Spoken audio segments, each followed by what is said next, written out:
Hello friends, എല്ലാവർക്കും എൻ്റെ പുതിയൊരു വീഡിയോയിലേക്ക് സ്വാഗതം.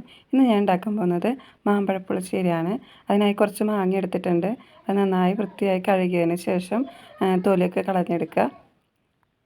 മാമ്പഴപ്പുളിശ്ശേരി ഉണ്ടാക്കുന്നത് മൺചട്ടിയിലാണ്. അതിലേക്ക് തൊലി കളഞ്ഞ മാങ്ങ ഇട്ട് കൊടുക്കുക.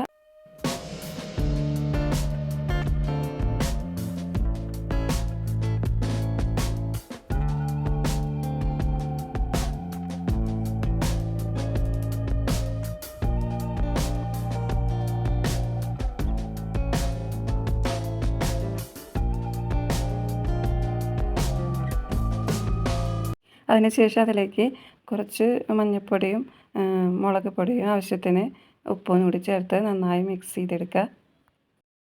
മാങ്ങ വേവാൻ ആവശ്യമായ വെള്ളം കൂടി ചേർത്ത് നന്നായി മിക്സ് ചെയ്ത് അടച്ചു വെച്ച് വേവിക്കുക.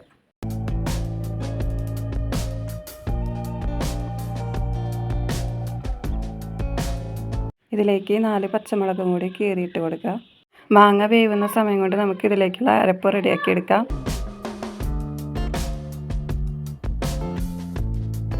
അതിനായി മിക്സിയുടെ ജാറെടുത്ത് അതിലേക്ക് നാളികേര ചിരകിയത് ഇട്ട് കൊടുക്കുക. ഒരു 1/4 ടീസ്പൂണ് ജീരകം, 1/4 ടീസ്പൂൺ മഞ്ഞൾപ്പൊടി, ഒരു 1/2 ടീസ്പൂൺ മുളക് പൊടിയും കൂടി ചേർത്ത് നന്നായി അരച്ചെടുത്തിട്ട് വരാം.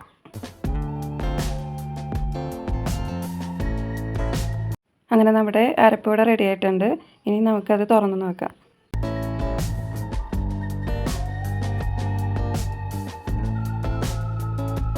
ഇനി നമുക്ക് ഈ അരപ്പ് അതിലേക്ക് ഒഴിച്ച് നന്നായി ഒന്ന് മിക്സ് ചെയ്തെടുക്കാം. നന്നായി മിക്സാക്കി എടുത്തതിന് ശേഷം ഒന്ന് തിളച്ച് കഴിഞ്ഞാൽ നമുക്ക് ഒരു 1/4 കപ്പ് തൈരും കൂടി ചേർത്ത് ഓഫ് ചെയ്തെടുക്കാം. ചെറിയൊരു മധുരത്തിന് വേണ്ടിയിട്ട് നമുക്ക് 1 ടീസ്പൂൺ പഞ്ചസാര ചേർത്ത് കൊടുക്കാം.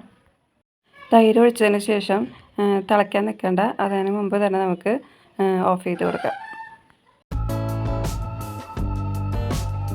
ഇനി നമുക്ക് കടുക് താളിച്ച് വയ്ക്കാം. അതിനായി ചട്ടി അടുപ്പത്ത് വെച്ചിട്ടുണ്ട്. നന്നായി ചൂടായി വരുമ്പോൾ വെളിച്ചെണ്ണ ഒഴിച്ചു കൊടുക്കാം. അതിനുശേഷം ഒരു 1/2 ടീസ്പൂൺ കടുക് ഇട്ട് കൊടുക്കുക.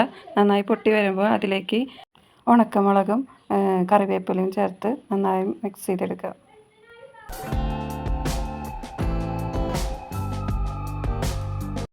ഇനി ഇത് മാമ്പഴപ്പുളിശ്ശേരിയിലേക്ക് ഒഴിച്ചു കൊടുക്കാം. അങ്ങനെ നമ്മുടെ മാമ്പഴപ്പുളിശ്ശേരി ഇവിടെ റെഡി ആയിട്ടുണ്ട്. നല്ല ടേസ്റ്റി ആയിട്ടുള്ള മാമ്പഴപ്പുളിശ്ശേരി. ഇഷ്ടപ്പെട്ടാൽ ലൈക്ക് ചെയ്യുക, സബ്സ്ക്രൈബ് ചെയ്യുക, കമൻറ്റ് ചെയ്യുക.